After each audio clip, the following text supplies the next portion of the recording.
शाहिद साहब, कल आपका एक सवाल जो है वो बड़ा सोशल मीडिया की जीनत बन गया। मैं जानना चाहूंगा, क्या आउट ऑफ कॉन्टेक्स्ट ले लिया, क्या हुआ, क्या था वहां? बिल्कुल ऐसा ही है। वो सवाल शायद समझ में नहीं आया। लोगों ने ही कहा कि सलमान आगा का मुंह बन गया, लेकिन मुंह नहीं बना था वो। थोड़ा थोड़ा थोड़ा सा पता नहीं मूड ऑफ था या क्या था। सवाल मेरा ये था कि T20 वर्ल्ड कप में राशिद, आपकी टीम ने बड़ी अच्छी परफॉर्मेंस दी थी और एशिया की सेकंड बेस्ट टीम बनी थी T20 वर्ल्ड कप में। मैं यहाँ की बात नहीं कर रहा था। तो बहुत से लोगों ने सोशल मीडिया पे डाला, दो तीन को तो जवाब दिए, ज्यादा को इसलिए नहीं दिए कि उनकी लैंग्वेज इतनी अच्छी नहीं होती। इसलिए आप देखें तो इतना ज्यादा फर्क नहीं है। वो हम 8वें नंबर पर है, अफगानिस्तान 9वें नंबर पर है। ऑल्दो उन्होंने सिर्फ एक सीरीज खेली है T20 वर्ल्ड कप के बाद। T20 वर्ल्ड कप के बाद वो बहुत ज्यादातर उनके प्लेयर T20 लीग्स खेलते रहे। और अभी जिस तरह कामरान बात कर रहा था स्ट्राइक रेट की, वाकई स्ट्राइक रेट बड़ा इंपॉर्टेंट है। और आपने देखा होगा कल CPL में 146 का स्ट्राइक रेट था भाई रिजवान का। जी, कल तो बड़ा अच्छा खेल गए वो। 2-3 मैच जो है गुजरने के बाद ये स्क्रीन पर वो रिएक्शन अगर हम दिखा सकें जो कल कप्तान का था, और सवाल भी सुना देते हैं एक बार। Done very well in the T20 World Cup. You became Asia's second best team. So what are the targets for this tri-series and then the Asia Cup? Your team has done very well in the T20 World Cup. You became Asia's second best team.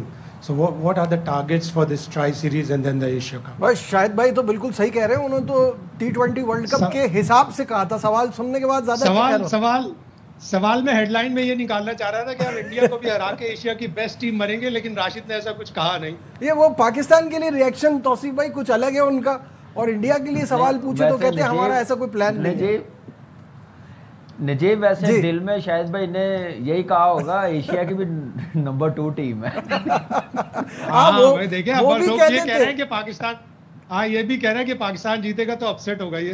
हाँ, ये भी कह देते तो कोई गलत बात नहीं थी, लेकिन क्लैरिटी इनकी तरफ से आ गई है। तौसीफ भाई, वो इंडिया के लिए वो रिएक्शन नहीं है अब, क्योंकि पाकिस्तान को हराना उनके लिए कम से कम अपसेट नहीं है। They have done it. वो पाकिस्तान को सीरीज भी हरा चुके हैं, तो इंडिया को हराना एक अचीवमेंट होनी चाहिए। वो इस पे रिएक्शन नहीं देते वहां से। नहीं, ये बुरा किसको लगा? सलमान अली आगा को? सलमान अली आगा को बुरा नहीं, उन्होंने थोड़ा एक सार्केस्टिक सी मुस्कुराहट दी है। समझ गया आपकी बात। लेकिन मैं समझता हूँ, देखें जो फैक्ट है ना, अगर वो उस पर बात की जाए ना, 140 का और इसका और उसका, लोग उनको निकाल के और कम वालों को ले आए। जो भी लोग खेले हैं ना, जितना खेले हैं सबको मालूम है कितना कितना खेले। ये जो नए प्लेयर्स आप लाके बिठाए ना, आपने खिला रहे हैं, जाहिर है बहुत अच्छा किया कि आप फर्स्ट क्लास प्लेयर्स को लेके आए हैं दोबारा से, और उनकी परफॉर्मेंस को देख के तो उनको भी कम से कम इससे आधा चांस तो दें। और देखें फेल हो जाएंगे तो आप ले आइए ना। वो तो बैठे हुए बिल्कुल बाउंड्री लाइन पे बैठे हैं, ठक से तैयार बैठे। और हमारे तो लोग कुछ ऐसे हैं कि वो तो कह रहे हैं बस धक्का दे दो अंदर, किसी तरह निकाल दो किसी सही को। बात है। तो इस तरह नहीं होना चाहिए। वो जो आपने बात की ना, मेरा ख्याल है इसमें कोई गलत बात नहीं की शायद मैंने। इस वक्त टॉप की टीमों में एक जो है अफगानिस्तान आती है इस फॉर्मेट में और बिल्कुल ठीक कहा है। और इसमें मेरा नहीं ख्याल कि किसी को कुछ होना बुरा मानना चाहिए।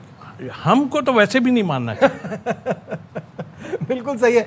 शाहिद साहब, थोड़ा सा मौसम का बता दें, और ये बता दें कि क्या ड्यू पड़ रही है, तो इससे हमें थोड़ा अंदाजा हो जाएगा कि टॉस का अमल दखल कैसा रहेगा। देखिए, गर्मी तो कल भी मैंने आपको बताया था, भिन्नॉट गर्मी है, भिन्नॉट। और गर्मी मैदान में भी होगी, इसलिए कि 2 सेट ऑफ जो फैंस हैं वो हमेशा बड़े जज्बाती होते हैं। मुझे 2022 7 सितंबर वो मैच याद है जब पाकिस्तान 130 का टारगेट चेस कर रहा था और आखिरी ओवर में 2 छक्के लगा के नसीम शाह ने फजल हक फारूकी को मैच जितवाया था। तो बड़ा बलवा हुआ था, बड़ा तमाशाइयों ने हंगामा किया था और काफ़ी गिरफ्तारियां भी हुई थी। उसके बाद से ये फिर फैसला किया गया कि दोनों सेट ऑफ जो स्पेक्टेटर्स होंगे, एक स्टैंड में अफगानिस्तान के फ़ैन होंगे, एक स्टैंड में पाकिस्तान के फैंस होंगे। और ये पिछली जो 2023 की सीरीज़ में उसमें भी इम्प्लीमेंट किया था। तो गर्मी बहुत है, मैदान में भी गर्मी होगी। अल्लाह करे मैच भी गर्मा गर्म हो ताकि मजा आए। और अभी से अफगानी फैन आना शुरू हो गए बड़ी तादाद में। लेकिन मैसेज यही है कि जो भी टीम जीते, क्रिकेट को एंजॉय करें। क्रिकेट एक एम्बेसडर है पीस का, ह्यूमैनिटी का, और सबको यूनाइट करता है पूरी दुनिया को। बहुत बहुत शुक्रिया। शाहिद हाशमी साहब हमारे साथ थे और अपडेट कर रहे थे चीज़ों के हवाले से।